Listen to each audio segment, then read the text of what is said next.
अब BA, BCom, BSc और MA, MCom करें विश्व की सबसे बड़ी यूनिवर्सिटी इग्नू से। सॉल्ड असाइनमेंट और गाइड बुक्स प्राप्त करें। संपर्क करें Mahakal computers, DAV college gate के सामने, सिवान। थायराइड, शुगर और मोटापे से हैं परेशान तो मेट्रो हॉस्पिटल सिवान है एक बेहतर समाधान। डॉक्टर MS अहमद अंतर्राष्ट्रीय कुशलताओं के साथ दे रहे हैं सेवाएं। संपर्क करें centre point, Chakiya Bindusar road, Siwan. नमस्कार, आप देख रहे हैं ATN लाइव और मैं हूं चंदन। MLC चुनाव को लेकर के बिहार भर में सरगर्मी काफी तेज हो गई है और तमाम पार्टियां अपने अपने प्रत्याशियों को क्षेत्र में उतारने लगी है। हालांकि सिवान की अगर बात कर लें तो बीजेपी ने अभी पत्ता नहीं खोला है। कांग्रेस के उम्मीदवार, जो समर्थित उम्मीदवार हैं अशोक कुमार सिंह, हमारे साथ एक बार फिर से मौजूद हैं और लगातार आपको बताते चले कि इनका दावा भी है कि तमाम प्रत्याशी हैं उनकी छवि को आप देख लें और हमारी भी छवि के बारे में आप जान लें। और जनता इस बार, जैसे कि इनका मानना है कि बिल्कुल साफ सुथरे छवि के लोगों को इस बार चुन करके और सदन में भेजने का काम करेगी। तमाम तरह के वादे हैं, दावे हैं, इन तमाम चीज़ों पे इनसे बात करेंगे। लेकिन अशोक जी से एक बार फिर से बात करते हैं क्योंकि 14 तारीख को इनका नामांकन होगा और माना जा रहा है कि गांव से पूरी तरीके से तमाम लोग, तमाम जनप्रतिनिधि, जो लोग इन्हें MLC बनाएंगे वो सभी लोग इनके साथ रहेंगे। और कहा जा रहा है कि अशोक कुमार सिंह की जो शुरुआत होगी उस दिन नामांकन की, वो मैरवा के बाबा हरेराम बाबा के मंदिर से शुरुआत होगी, वहां माथा टेकेंगे। इन तमाम चीज़ों पे हम बात करेंगे। अशोक जी, क्या कुछ अब तैयारियां हैं, क्योंकि चुनाव अब धीरे धीरे नज़दीक आ रहा है और जैसे तारीख का ऐलान हो गया तमाम प्रत्याशियों की धड़कनें तेज हो गई, सभी लोग अपने अपने इलाके में लग गए। आप भी लगातार दौरा कर रहे हैं, कैसा आपका दौरा चल रहा है और लोगों का समर्थन आपको कैसा मिल रहा है? सबसे पहले आपके चैनल को धन्यवाद, आप हमारे इतना दूर आए इसके लिए बहुत बहुत धन्यवाद। और जहाँ तक बात है कि शुरुआत हम बाबा महेंद्रनाथ का दर्शन करके ही करेंगे और अपने घर पचोखर से सिवान के लिए यात्रा करेंगे। 10 बजे से शुरू होगी 14 तारीख को। इसमें सभी जनप्रतिनिधि से निवेदन है कि आप आ करके हमारे को सहयोग करें, समर्थन करें और हमारा आपका बहुत बड़ा आभारी रहूँगा। यह मार्गदर्शन भी करें।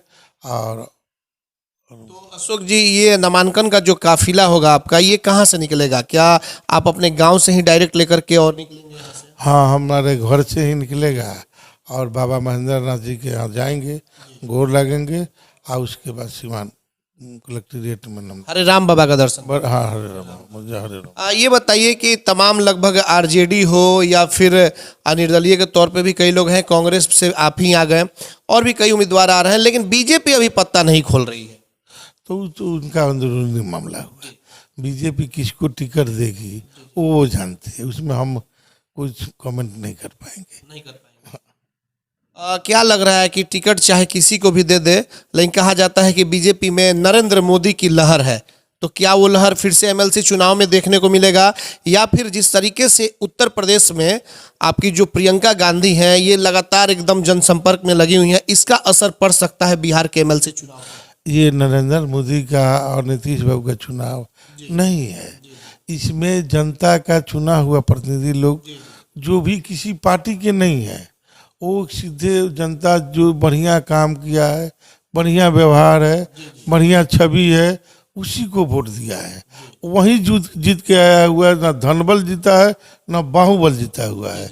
इसमें जितने भी जनप्रतिनिधि जीते हुए हमारे जैसा ही किसान के बेटा है, किसानी करते हैं, मेहनत मजदूरी से काम करते हैं और जन सेवा करते हैं, वही आदमी चुनाव जीत के आया हुआ है। और वो अपने तरह के लोगों को, जैसे कि किसान का बेटा जो धनबल, जिसके पास धनबल नहीं है, बाहुबल नहीं है, लेकिन अपना मोरल है और व्यक्तित्व है, सच्चाई के साथ रहता है, उसको लोग मदद करेगा। ये मुझे पूरा विश्वास है, अपने भाई को मदद करेगा। लाखों युवा जो हैं बेरोजगार हैं, आपके जिले में भी यही स्थिति है। क्या लग रहा है कि अशोक जी को अगर लोगों का समर्थन मिला, जनप्रतिनिधियों ने समर्थन अगर दे दिया, नेता बना दिया, तो कुछ युवाओं के बारे में आप सोचेंगे रोजगार देने के लिए? हाँ, इसमें तो मैंने हमारा जो केंद्र सरकार का ही काम है और राज्य सरकार का काम है, प्रयास करेंगे कि राज्य सरकार में इस मुद्दा को उठाएंगे। उठाने के बाद अगर जैसे कि हम लोगों के यहाँ उद्योग विभाग है, जो उद्योग विभाग है उसका पैसा होता है कि जो भी लोग कल कारखाना लगाना चाहता है उसमें सब्सिडी भी होता है। हम प्रेरित करेंगे जितने भी युवा हैं जो कल कारखाना लगाना चाहते हैं, उसको एक बात से वो नहीं मन पहुंच पाते हैं कि वो उसमें घुस लगता है। तो प्रयास करेंगे कि उनको पैसा ना उद्योग विभाग से दिलवाएं, लेकिन घूस की राशि जो है उसमें हम नहीं लेने दें। इससे रोजगार का साधन भी मिलेगा, जो घूस है वो ना लगे, कमीशन ना लगे। कमीशन नहीं लगे, वो अपने साथ हो जाएंगे। और जितने भी लड़के हैं वो रोजगार लगाना चाहते हैं तो उसमें सब्सिडी भी होती है 50% बहुत में। तो एस्टीमेट बना करके सब्सिडी दिला करके और उनको पैसा नहीं लगेगा तो काम भी करना चाहेंगे, और काम होगा तो बेरोजगारी कुछ कम होगी। हम बेरोजगारी समाप्त करने के लिए तो हमारे माने सरकार का प्रयास कर सकते हैं। हाँ प्रयास यही कर सकते हैं। और खेल प्रेमियों के लिए जैसा कि अपने जिले में कई ऐसे प्रखंड हैं, जैसे रघुनाथपुर हो गए, दोन हो गए, कुछ और भी जगह है जहां खेल प्रेमियों के लिए स्टेडियम की कमी है, ग्राउंड की कमी है। तो इन चीज़ों के लिए कुछ आपने सोचा है कि उनके लिए क्या कुछ करेंगे? हमारा पहला फंड मिलेगा उसमें 3 करोड़ मिलेगा 1 साल का। 1 करोड़ सीधे रघुनाथपुर और 1 करोड़ दोन, और 1 करोड़ में और जो विकास का काम होगा ये हम पहले भी बोल चुके हैं। और इसमें इससे ये होगा ना कि ई टेंडर होगा, ई टेंडर में कोई घपलाबाजी भी नहीं होगा। और जब घपलाबाजी नहीं होगा तो हम खराब करके कमा बढ़िया से करा लेंगे। खराब करके बढ़िया से कराएंगे तो हमारा माने मान सम्मान भी बढ़ेगा कि भाई बढ़िया काम करा रहे हैं। जिसके लिए हम चुनाव लड़ रहे हैं, हम चुनाव इसीलिए लड़ रहे हैं ना कि हमारे बाबूजी का प्रतिष्ठा था, वो प्रतिष्ठा हम बरकरार रखना चाहते हैं। लोग कहता था कि मुखिया जी बहुत शरीफ आदमी है। पिताजी क्या थे आप? हमारे सर्वप्रथम मुखिया थे, हमारे बाबा टीचर थे और हम हैं। तो इसलिए वकील हम वकालत पढ़े हुए हैं, पढ़े लिखे हुए हैं और अपना सब लोगों का सेवा करने की भावना से है, और इस सेवा भावना से हम काम करेंगे। आज आपको लग रहा है कि लोग सेवा भावना से आ रहे हैं, लोग पहले अपने विकास की तरफ देख रहे हैं, अपना विकास? एक बात सुन लीजिए, अपना विकास करना होता ना तो लोग बहुत तरीका है, लेकिन हमें सेवा भावना ही है। हमारे पिताजी भी अगर पता कर लीजिएगा तो सेवा भावना से काम करते थे, और हमारा भी नेचर खून में आई कि कहीं भी कोई मिल जाएगा ना, कोई गरीब हो ये हो तो अपना, हमारे बेटा का भी है कि भाई हम लोगों के खून में है ये कि सेवा करने का मन यही रहता है, जुनून रहता है। इसका राजनीति सेवा करने का सबसे बड़ा प्लेटफॉर्म है। इसमें आप आसानी से आप अंदर सेवा की भावना हो तो अगर जिसके जो है आप तो सब जानिए रहे, तो इसमें हमारे बारे में भी आपको देख करके भी लग रहा होगा, और लोग भी जान रहे हैं कि हम कैसे व्यक्ति हैं, हमारी छवि क्या है, हम आज तक मैंने कैसे हैं। तो इसलिए उसमें तो सबको देख करके नहीं तो पता कर ले भाई, आप भी बताइए और वो लोग भी पता कर ले, हमारे बारे में पता कर ले और कैंडिडेट के बारे में पता कर ले, वो कैसा सेवा करेगा, हम कैसा सेवा करेंगे। अशोक जी, ये जो चुनाव एमएलसी का इस बार हो रहा है, पिछले अगर चुनाव की बात कर लें तो अभी तक इतना चर्चा नहीं होता था। यह चुनाव लोग नहीं जानते थे कि एमएलसी का चुनाव क्या होता है, बस जो जनप्रतिनिधि हैं वहां तक सीमित हो जाता था। लेकिन इस बार चुनाव है, बड़ी बड़ी सभाएं हो रही है, पूरा लाव लश्कर के साथ तमाम लोगों का दौरा हो रहा है जो प्रत्याशी हैं, और इस बार लग रहा है कि ये भी एक चुनाव है। आपको क्या लग रहा है? एक बात सही बात है कि पहले जो चुनाव होता था ना उसमें वार्ड मेंबर का भी वैल्यू नहीं समझ में आता था। अब वार्ड मेंबर अपना कर्तव्य अधिकार समझ रखा है, और उन लोगों पर दबाव बनाने के लिए हम लोगों को जनता के बीच जा कर के कि भाई अपना ये जनप्रतिनिधि पैसा लेके तो नहीं दे रहे हैं, ये इसलिए आप जनप्रतिनिधि के स्वच्छ छवि देखिए, उसका अपने अंतरात्मा के आवाज़ से इनको बरियारी वोट दिलवाई जो सही आदमी हो।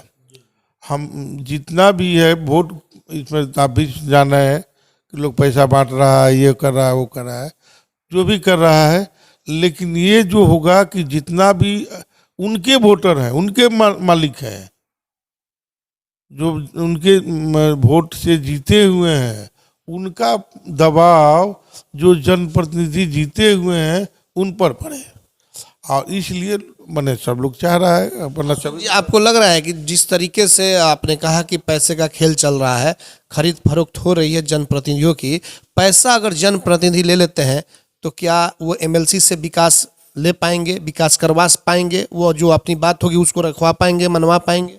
अरे एक बात बताइए, वो तो ठीक है कर रहा है, पैसा ले रहा है, तो अगर जो पैसा बांट रहा है, फिर विकास तो जो जीतेंगे वो तो नहीं करेंगे। बतिया सुनिए ना, जो बांट रहा है पैसा बात, वो तो पानी का पैसा है, पानी का पैसा पानी में ही जाएगा, और जो वोट अपने अंतरात्मा के आवाज से देगा, और जिससे पैसा नहीं लिया उसी को देगा वो। और पैसा तो मान लीजिए हम इन लोगों का पैसा उन लोगों के पास है, तो पैसा ले लेगा तो क्या गलत कर रहा है, लेना ही चाहिए। ये लोग हम लोगों का खून पिए हैं, उसी का पैसा है, तो लेना चाहिए। ले करके अपने अंतरात्मा से, ईमानदार लोग है, पैसा लेकर भी ईमानदार का साथ देगा। सर पैसा लेंगे उनको वोट नहीं देंगे। पैसा तो मैंने जिसका है, मैंने जैसे लिया है वैसे जाएगा, और हम लोगों का जो भी आदमी है ईमानदार है, ईमानदारी से वोट करेगा और हमारे को वोट करेगा। पिछली बार आप लोग गठबंधन में थे, आरजेडी के साथ थे, लेकिन इस बार ये आप लोग अलग कांग्रेस होकर के लड़ रही है। जिस तरीके से अभी नामों का ऐलान हुआ है, आरजेडी के तरफ से पूरा मोहम्मद शहाबुद्दीन साहब का कुनबा है, पूरी तरीके से उनके लोग लगे हुए, उनके परिवार के भी लोग लगे हुए हैं। दूसरी तरफ बीजेपी से नाम की घोषणा हो सकती है कि आजकल में हो जाएगी। आप निर्दलीय के तौर पे देख रहे हैं, रईस खान एक चर्चित चेहरा हो चुके हैं, और भी कई लोगों के नाम की। तो ये 2-3 जो चेहरा है, इन तमाम लोगों से कैसे निपटेंगे आप? एक बात बताइए, 100 मैंने बोलने वाले को छुपा हरा जाता है, इसका मतलब है कि 100 जो छवि हैं वो एक एक तरह के लोग हैं। हमारा उनका उलट छवि है, लड़ाई हमारा जो छवि है उनके छवि से होगा। आप भी मैंने पत्रकार हैं, आप भी अपने दिमाग में बैठा करके ईमानदारी से बोलिएगा कि उस 4 आदमी 5 आदमी में चुनना होगा तो किसको चुनिएगा? आप हम जानते हैं, किसी का कितना भी ले लीजिएगा, वोट देना होगा तो अशोक सिंह को दीजिएगा कि बहुत बढ़िया आदमी है भाई, हमारे भाई की तरह रहता है, भाई की तरह रहेगा, कोई भी काम होगा तो आसानी से कर देगा। पकड़ करके मोटरसाइकिल पर लेके चले जाएंगे, पैदल भी कहेंगे चलो चलो चलो, इनको कोई दिक्कत है नहीं, कोई लाल लश्कर चाहिए नहीं, किसी से कोई घमंड है नहीं, किसी से कोई डर है नहीं। ये भी नहीं कि डर भी है, डर भी नहीं है, घमंड भी नहीं है, तो इसलिए हमारे को सब लोग चुनेगा। मतलब कि आपको लग रहा है कि आप किसी तरह के आप पर दाग नहीं है, ऐसे में जनता आपको, हाँ, बेदाग छवि को सब लोग चाहता है। कोई भी आप भी मन कितना भी कोई बदमाश हो, लेकिन वो चाहता है कि हमारा लड़का शरीफ हो। कोई भी कितना भी बड़ा आदमी हो, वो चाहता है कि हमारा जनप्रतिनिधि शरीफ हो, ईमानदार हो, जो है, इसलिए वो हमें चुनेगा। 14 तारीख को आप जब नामांकन में निकलेंगे, कितने बजे से काफिला आपका निकलेगा? और नामांकन करने के बाद क्या कुछ कार्यक्रम है? कुछ लीडर भी आएंगे आपके प्रदेश से, बाहर से? ये 14 तारीख को हम अपने घर से निकलेंगे और बाबा हरिराम बाबा के यहाँ जाएंगे। हमें काफिला का तो आदत है नहीं, हमारे भाई लोग जो भी हैं, जो भी भाई हैं, जिसको मन करेगा साथ में जाने का, उन लोगों को साथ में जाएंगे। हम सबसे रिक्वेस्ट करेंगे कि भैया आप आगे चलिए, हम आपके पीछे हैं, वह आपके साथ हैं। तो सब लोग जो माने जनप्रतिनिधि जीते हुए हैं वो हमारे भाई हैं और हमारे साथ जाएंगे, और हम उन्हीं के साथ हम लोग जाएंगे। कोई काफिला हम लोगों का काफिला क्या होता है भाई? उसके बाद कुछ आप लोग का कार्यक्रम भी है ये नॉमिनेशन होने का? हाँ, नॉमिनेशन के बाद कनिष्का होटल जो है उसमें हमारे कांग्रेस पार्टी के जो बिहार लेवल के हैं और दिल्ली लेवल प्रभारी सब लोग आएगा और अपना ये मैंने प्रेस कॉन्फ्रेंस करेगा। चलिए, आपने देखा कि ये अशोक कुमार सिंह है, कांग्रेस के समर्थित उम्मीदवार हैं, सिवान से एमएलसी का चुनाव लड़ रहे हैं। अब ऐसे में आने वाले समय में देखना होगा कि किस तरीके से जो जनप्रतिनिधि हैं, लगभग 4643 मतदाता हैं, वो किसे अपना एमएलसी चुन करके और विधान परिषद में भेजने का काम करते हैं। 14 तारीख को यह नामांकन करेंगे। सिवान जिले में पचोखर गांव है, वहीं से ये लोग निकलेंगे और नामांकन करने के लिए मैरवा होते हुए मैरवा बाबा हरे राम बाबा का जो मंदिर है वहाँ पर दर्शन करते हुए और फिर कलेक्ट्रेट की तरफ निकलेंगे, वहाँ नामांकन करेंगे। और नामांकन करने के बाद जैसा कि इन्होंने बताया कि होटल कनिष्क का जो कि वहाँ सिवान के मैरवा रोड में है, भादा के आसपास में, वहाँ पे जो बड़े बड़े लीडर होंगे प्रदेश से आएंगे वो तमाम लोग वहाँ बैठेंगे और वहाँ मीटिंग होगी। एमएलसी अशोक सिंह को बनाने के लिए उस पर चर्चा भी होंगी। देखना होगा कि जो जनप्रतिनिधि हैं, त्रिस्तरीय पंचायत जो प्रतिनिधि हैं, वो किसे अपना एमएलसी चुन करके और सदन में भेजने का काम करते हैं, यह तो खैर आने वाला वक्त ही बताएगा। हमारे सहयोगी आशीष कुमार गोलू के साथ चंदन कुमार, एटीएन लाइव, सिवान। सिवान का सबसे विश्वसनीय भारत स्टोर, दरबार market, main road, Siwan. Bharat store में मिलेंगे Realme, iPhone, OnePlus, Oppo, Vivo, Samsung के साथ और भी कई कंपनियों के मोबाइल। 0% फाइनेंस की भी सुविधा। आज ही चले और अपना मनचाहा हैंडसेट ले। भारत स्टोर, दरबार market, main road, Siwan. Mobile number 9709945529 878931222।